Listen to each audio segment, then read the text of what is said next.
Судья лауазымына кезекті біліктілік емтиханы аясында ағымдағы жылдың 25-29 тамыз аралығында Қазақстан Республикасы президентінің жанындағы мемлекеттік басқару академиясында заңнаманы білуіне арналған компьютерлік тестілеу өткізіледі.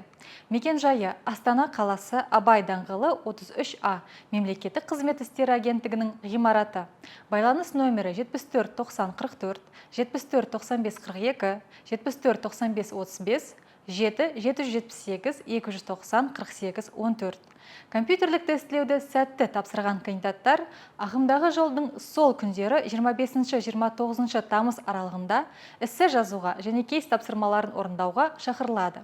Мекен жайы Астана қаласы, Абай даңғылы 33А, мемлекеттік қызмет істер агенттігінің ғимараты.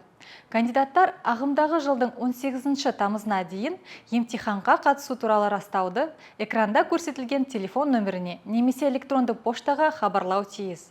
Компьютерлік тестілеуге, эссе жазуға, кейс тапсырмаларын орындауға шақырылған кандидаттардың тізімі, компьютерлік тестілеуді тапсыру туралы ақпарат, эссе жазу бойынша жаднама, кейс тапсырмаларын шешу бойынша жаднама, апелляциялық комиссия туралы ереже жоғары сот кеңесінің ресми интернет ресурсында орналастырылған.